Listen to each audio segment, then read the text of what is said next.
Thank you for coming today. Welcome to the My Dad Says conference and student competition final. My name is Liz Hayes and I work for Wedge, and I'm going to be introducing you a little bit to the project. We're a small organisation based here in Canterbury, known as a Development Education Centre or Global Education Centre. And we work with schools across East Kent, helping teachers and students develop a more global perspective. Hello and welcome to this special news report on solving world poverty. Is Britain really full? We all have an obligation to the poorest. Don't buy overly packaged goods and choose recycled products wherever possible. If you could do something about immigration, what would you do? I'm a trained citizenship teacher, so before coming to work for Wedge, I used to work as a citizenship teacher at a boys' grammar school, and was very much faced by huge hostility towards immigration and wanted to think about something that we could do about that. So the My Dad Says project. Teachers were telling us that young people believed immigrants were to be blamed for various problems that they could perceive, such as unemployment, crime, diluting British culture. And the teachers were concerned that maybe students were getting their information from unreliable sources. They wanted to be able to tackle these thorny issues that they face in the classroom, but they didn't always have the essential confidence, knowledge and skills to be able to do so. And they also lacked the time necessary to carry out the research necessary to feel up to date with this kind of contemporary and constantly changing topic.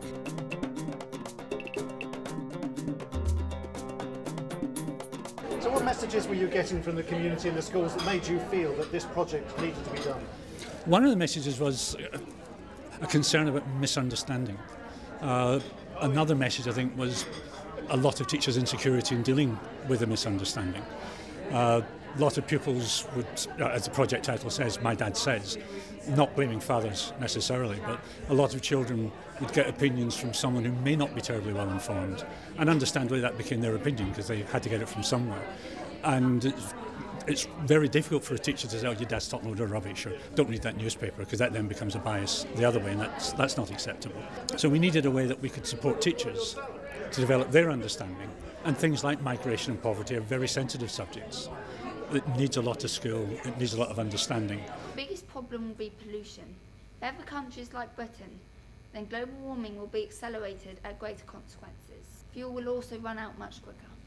There appeared to be a need amongst students for clear, balanced information and an opportunity to maybe explore and reassess their attitudes. We hope that by working with young people, starting from the age of 11, that we'd be able to kind of positively influence their outlook on the world while it was still developing and being formed, and before any views were firmly entrenched. The idea behind the project was that we were going to work with the same set of students across 3 years, providing a different set of lessons and teaching materials each year that would build on the prior knowledge and learning. It was intended this would give the pupils a chance to develop their views and understanding as they developed in maturity, as they went from year 7 up to year 9 and had greater exposure to issues in the world. So, do you think Britain is really full? Far from telling young people what they should think, we actually wanted to encourage them to have inquisitive and inquiring minds. We wanted to get them to challenge what they might have heard from other people, to consider why people might hold or promote certain views. And we wanted to encourage them to think for themselves. As well as these critical thinking skills, we wanted to nurture the skill of empathy, encouraging sensitivity and thoughtfulness, and looking at the real personal dimension, particularly to immigration. What would happen if we didn't manage to end world poverty? Slavery has moved on. Why shouldn't we? As we saw in the statistics we were given, only 2% of the time did children appreciate teacher talk. It was almost everything else. So if we want children to be independent learners, there has to be less teacher talk. And that again is a difficult thing for a teacher to do, because you know you're in charge when you're talking, but you also know the kids aren't learning when you're talking. So what can you set up? And it takes experts like Liz, committed people like Wedge, and teachers are willing to say that they're vulnerable. The benefits to teaching staff have been quite marked.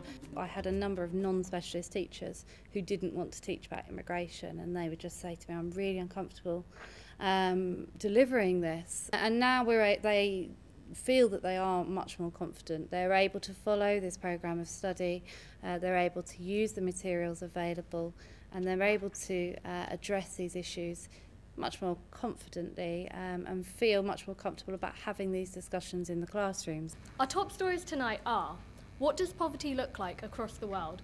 And coming up, why are we still helping India? We've tried to develop critical thinking, and I think that we have seen a really marked improvement in the students' responses. They will not take things at face value as much as they would have done previously.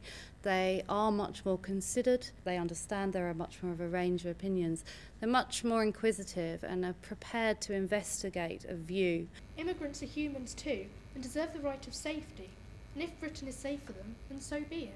We were particularly interested also in the work that the university did on this project because we wanted to sort of see the baseline, where our students were starting at, what were their opinions to begin with, and then in theory, by the end of the 3 years, what sort of impact our teaching would have had.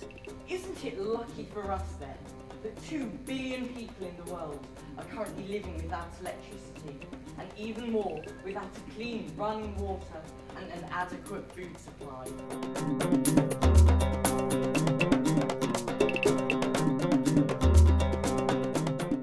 What was the impact of the whole project on the students and the teachers as well, importantly?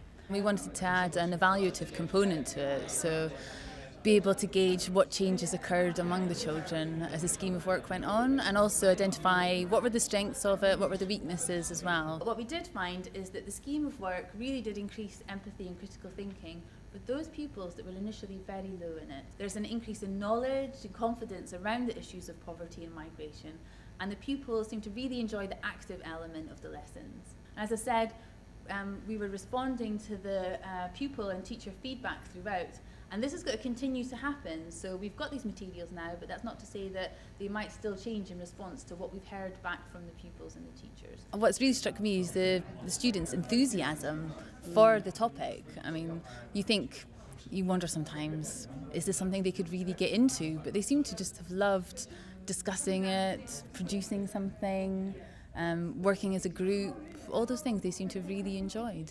I've been, really impressed with how much they've engaged with the materials. It's important to understand how migration affects different countries, and also how to understand how widespread poverty is around the world and in England. We wanted to try and get our point across to other people. It's important that people are well informed about immigration. Yeah. Okay, so do you feel well informed about immigration? I do now. Yeah, much especially after watching everyone else's presentations too. The one thing that hit us early on was the range of materials that you needed in order to reach students of all abilities. I'd been used to teaching very able students in a grammar school, and we had teachers who were telling us that the materials needed to be made much more accessible to help lower ability students.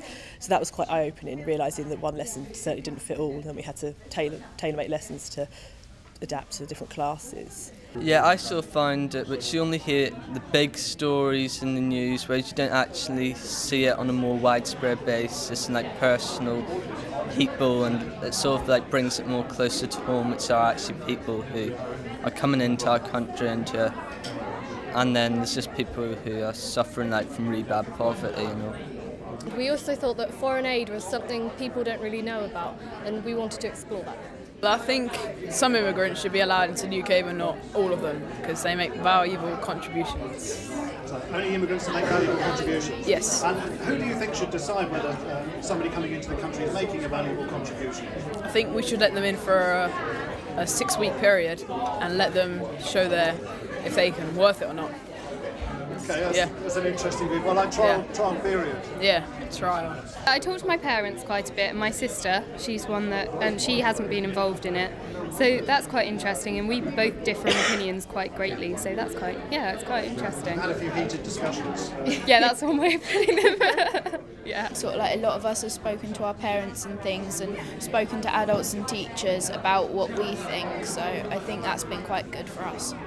An aspect of the legacy for the school is the materials are still there. The teachers are now skilled. And as Susie Burden from Filston was saying, she's continuing to use the programme. She's tweaking it a bit. She's worked with Liz to tweak it a bit. Her Year 7s are doing the same as 2 years ago, Year 8s, and it's going to keep going. We'll also have these children will be talking with their peers at other schools saying this is what we did. And sometimes you will get children go back to school saying, yeah, people up the road did this, we didn't do it, why not? Just one difficulty, I'd say, with the project has been not necessarily reaching the teachers who most needed us, because by the nature of things, the teachers who came forward to want to take part in the project were already keen and interested in the topic. Those teachers who maybe needed more support aren't necessarily the ones that come looking to sign up for a project like this. So that's one challenge for us to think about, how do we get to those teachers who perhaps could benefit most. Thank you for watching.